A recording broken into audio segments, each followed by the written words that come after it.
Bob Shannon, Cornelius Perry, Benny Lewis Sr., Nino Fenoy. The list goes on and on. I'm missing a few more, but they coach us hard.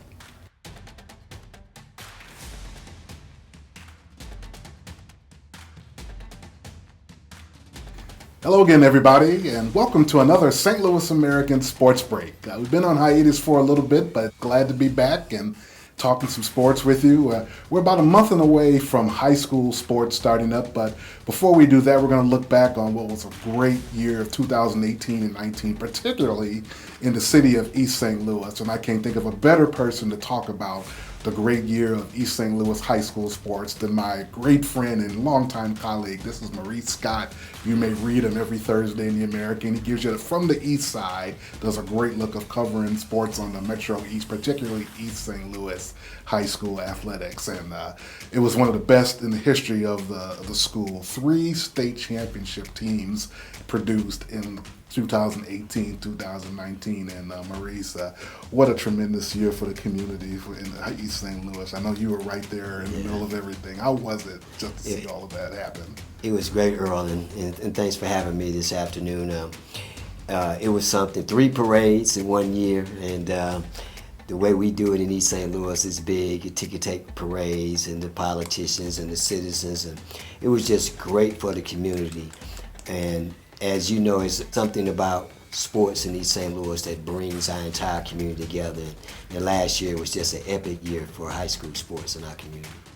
Now, East St. Louis is known as the City of Champions. They've had a great tradition, whether it was the now closed Lincoln High School, East St. Louis, but this year, boys basketball, girls track, and boys track all brought home state championships. As Marie said, 3 different parades, and start with boys basketball back in March, the first ever in the history of East St. Louis, and in spectacular fashion. What was that, watching that team mold into a championship team all the way to Peoria and take it in overtime? Well, first of all, I have to say that the Flyer alumni finally got the monkey off their back, and our Lincoln Tiger, Lincoln always ran basketball, so we got one now. That's right. The Flyers got one, but no, Mark Chambers came in and flat out stabilized the program. He did a tremendous job, him and his staff, and those kids bought what he was selling last year, and it was a tremendous run. There was a lot of epic games, the Vashon game, the Belleville West games, beating Belleville West, our crosstown rival at West, and the great E.J. Liddell, and then capped it off with both regionals and sectionals, and going to Peoria, winning the state championship, and winning in a dramatic fashion in overtime. It was just a great, great run for our team. Of course, you had a great player named Terrence Hargrove Jr. We'll be watching him at St. Louis U for the next 4 years.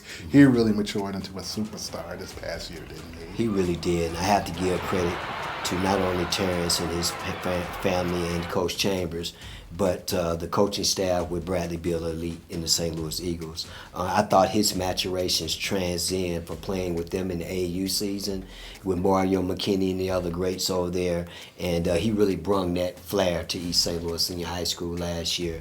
It was a privilege coaching him, but he was on another level this year. Probably the play of the year.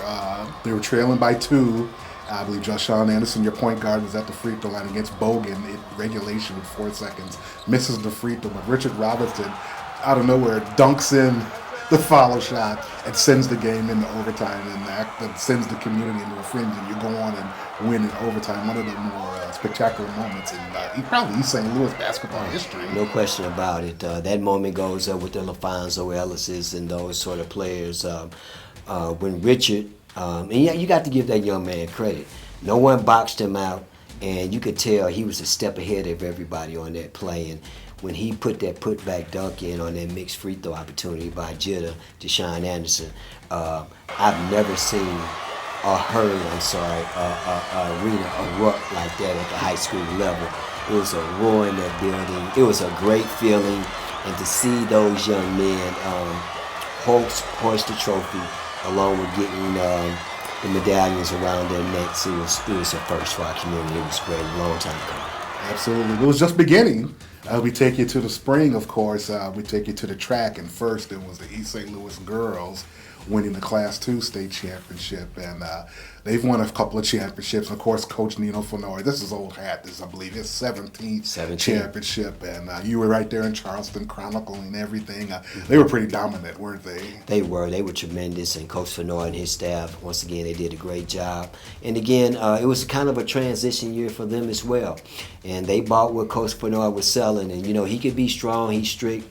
But at the end of the day, it's about winning. And that girls' team, track team, in my opinion, they coined the phrase "City of Champions" because you can see it starting with the younger kids and the high school kids in this time of year in the summer, in the dog days of June, and to cultivate that into a state championship in the spring was tremendous. It was one of the best runs that I've seen our girls track and field team make, whether it was Lincoln or Eastside, in a number of years. You've been watching Coach Nino Fennoy, a Hall of Famer. He's been doing this since the 70s, producing All-Americans and state championship teams. How has he been able to continue through decades and generations of athletes to still be a top-level coach and still, kind of do it with different kids, different generations? Well, I think he's consistent. You know what you're going to get in Coach Fennoy.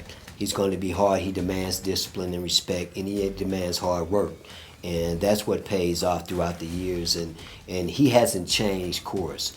If you go watch his girls practice, if you listen to one of his lectures, even if he approaches me just in the school or something, he's the same guy all the time, and I think consistency is what the girls really buy into with him. And the girls mainly just for setting things up, because the following week, the boys come through Charleston and they blow away the competition and win another state championship. And it was a pretty young team, too, so another dominant performance by the Flyer boys to win a state championship in track. No question about it. Barry Malloy said they had a chip on their shoulder, but the boys came back hungry. They got the schoolwork.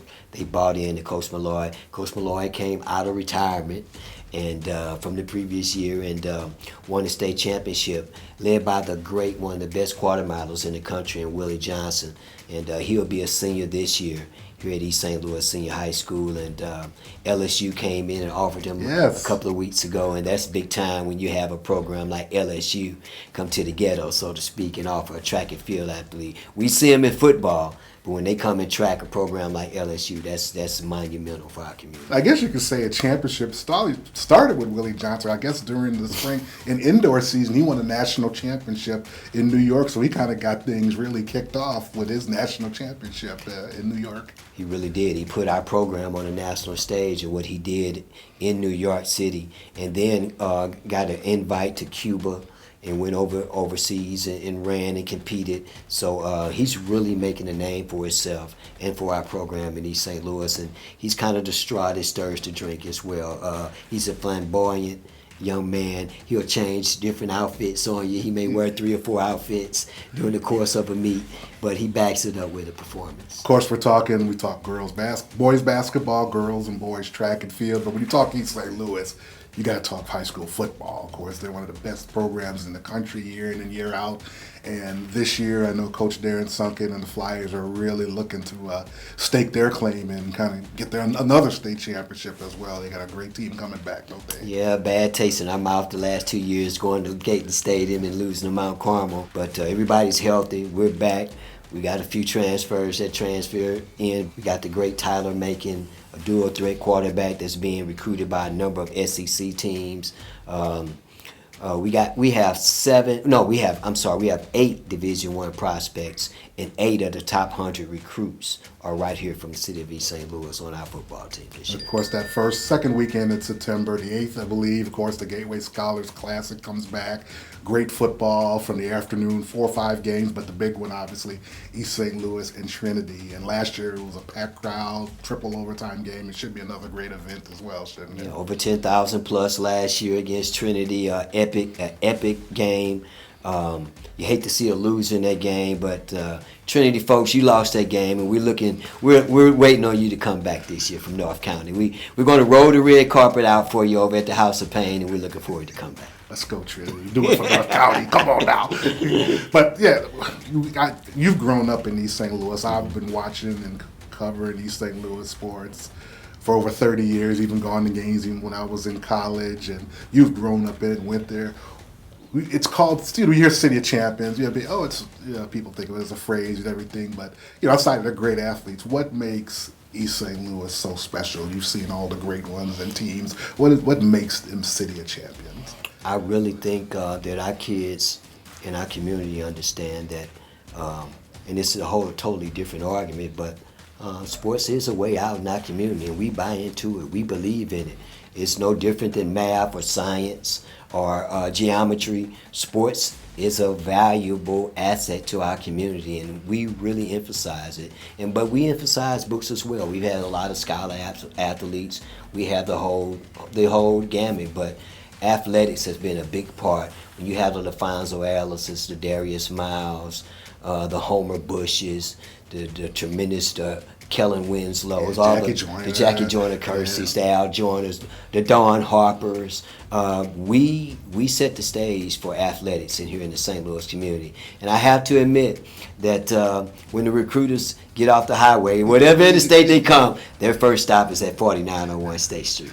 You guys, like I said, it's been a lot of fun. And one thing you mentioned too, the way the community travels, whether they go to stake or sectionals, you guys load buses and buses of people, and when they get there, East St. Louis is in the house, don't you? You're right. The politicians, they rent charter buses. We have the Orange Crust Express. My man Dwayne Sargent, he fills a bus.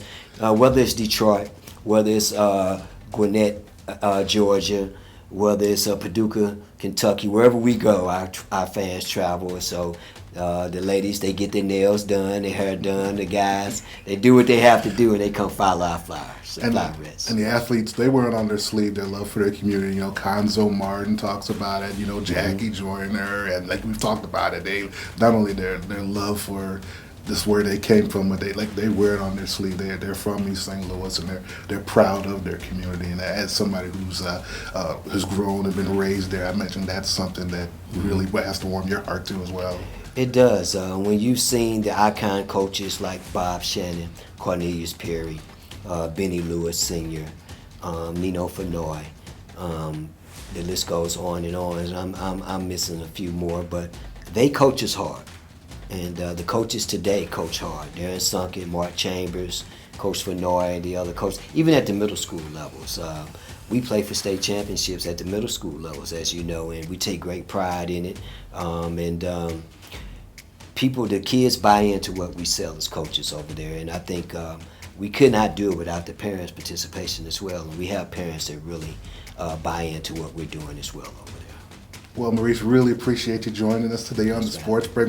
Like I say, talk about the great community, but the City of Champions. And like you said, it's kind of culminated with these 3 state championships, but that's only kind of the tip of the iceberg of the history of what the good folks of East St. Louis have done in every sport. It's been fun to watch over the past 3 decades, and I know it's been fun for you to watch and be a participant in. And we look forward to a lot more state championships over on the east side as well. Remember, we read Maurice too every Thursday in the St. Louis American from the east side. Once again, my friend, thank you for joining us. Thanks for having me, Earl, and welcome me back, because we got a lot more to talk about on the east side. Absolutely. Every Thursday, of course, in the St. Louis American or online at www.stlamerican.com.